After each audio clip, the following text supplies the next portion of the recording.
Hi, my name's Hayley. Welcome to the Human Library video series. In this video series, we speak to people from the local community and hear their stories. Today we met with Narelle Campbell. Narelle used to work for the Antarctic Research Division. She tells us all about her skill of listening and observing and how this has helped her throughout her career. What does your professional life look like at the moment? Well, I've retired. So, I have retired, but I've still got my fingers in the pie on a couple of things. So I'm on the board of TUC, and also I'm quite often asked to do special projects for the Australian Antarctic Division. So up until about a year ago, I was on the station leader selection panel, and so we would then, interview. We'd go through all the applications, which is like 500, and narrow it down to a final 18 after going through numerous processes of interviewing. And then we'd have a selection centre down in Wilderness, Tasmania. So I do that every year, every second year, up until about a year ago. So that was my professional life, but now I've sort of just living at Harrington and just doing a couple of projects, and that's about it. But basically it's retirement. Can you describe a skill that has helped you get to where you are in your professional life? Yeah, definitely. And it's what that is having the listening, the ability to listen and observe and ask the right questions. Because regardless of what position you are in an organisation or a business, whether you're at the top of it or whether you're in the middle or at the bottom, it's very important to be able to listen for instructions, listen for feedback, observe the body language. So is what you're hearing correlate with the body language? And basically, if that doesn't quite gel, asking the right questions to get the information that you require or they require to do their job. And that's not just for business, that's for anything you do day to day, whether it's dealing with family, dealing with any government departments, anything, friends, social. Be able to listen, have that lovely skill of being able to listen and understand where people are coming from. Yeah. Is there a specific time when listening and observing's been important to achieve a goal? All the time. So yeah, everything goes. To give you an example, because I was station leader for the Australian Antarctic Division, so I was based down on the ice, for extended periods of time, minimum of 12 months, and the longest period of time was 18 months. No fly in, fly out. So once you're there, you're there. So it's an isolated environment, and it tests people, particularly when you're down to a small winter team of around 16 people or 20 people. So it's just observing and listening to everyone in the group. Are they travelling well? There's a lot of people who just sail through it beautifully, and that environment suits them. They're fantastic community people. They help everybody out, nothing's ever a problem. But sometimes people do struggle. And that struggle, that could relate to getting some bad news from home, or it could be some conflict within the team on the station. So the observing is what's changed. They're a different person to what they were a month or so ago. They've become quieter, a bit more reserved, and a little bit more isolated. So that's where it becomes very, very important to find out carefully what's going on for that person, and having the ability to know when to step in. Because sometimes they could go quiet for a week or 2 weeks, then all of a sudden they come out of it. So whatever that issue was, it's been resolved, resolved for them.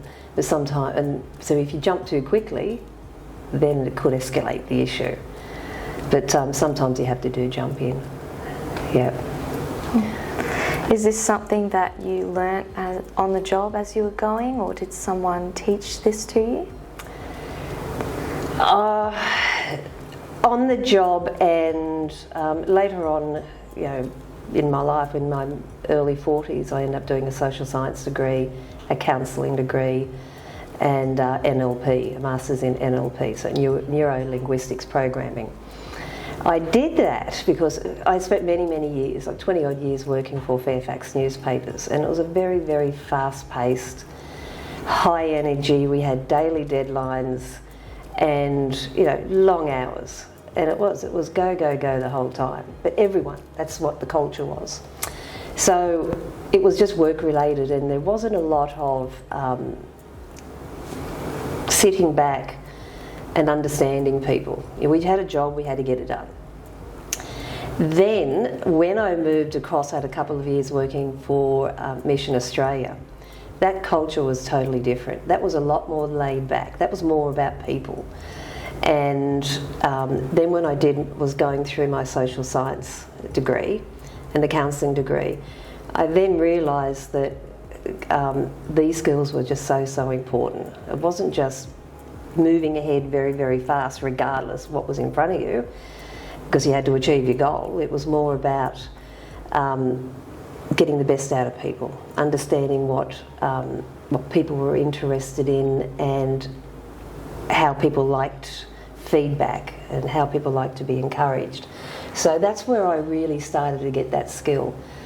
And also too, when I was at Fairfax, the HR director at the time, who I had a lot of respect for, she asked me to come in a number of times to be an observer in some difficult, complex situations.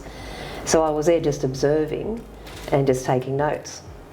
And her skills were just amazing. She had to deal with some very, very difficult situations and some very challenging people, but her skills of being able to keep the situation calm, allowing them to talk, her questioning to get more information out so they felt that they were being listened to and understood, I was blown away by those skills. So that's part of the reason why I ended up doing the social science degree and counselling degree, because I saw the benefit of that, of how you do get the best out of people. What do you love about your professional life so far? So I've been very fortunate, very fortunate. But I've also been very passionate about what I do and quite driven as well. So I didn't sit back and wait for things to come to me. If I was interested in something, I'd work out, well, what's the best way to get to this particular job or career? And you'd do it in a respectful way. What's one piece of advice that you would give your younger self just starting out? First thing I'd say to my younger self, if my younger self would listen, stop and smell the roses. Because in my earlier years of my career, I was very fast-paced. I loved my job. This is when I was actually working here at the Menning River Times, and started off selling advertising. Absolutely loved it, and then got into marketing and promotions and circulation. And very, very fast-paced. And then when it came to time off, so whether it was straight after work or weekends or holidays, I'd be out in the bush. I'd be scuba diving, kayaking, climbing, hiking. So I never stopped. It was just go, go, go the whole time. And even when I worked in and lived in Sydney, Friday afternoon I'd be in the car going straight up to the Blue Mountains to go canyoning and hiking. So and as soon as it was holidays, I'd finish work at 5 o'clock, I'd be on an international flight by 8 o'clock. And then I'd arrive back so many weeks later at 6 o'clock in the morning and straight to work at 8:30, because I didn't want to waste any time. I didn't need any downtime. So it was always fast-paced, but it's the way I loved it. And I think now if I told myself, if I was to give myself some advice, a younger self, I would say just slow down and smell the roses. But I also know I wouldn't have listened to myself. I definitely wouldn't have. That's the way you are. And a lot of energy and a lot of spirit.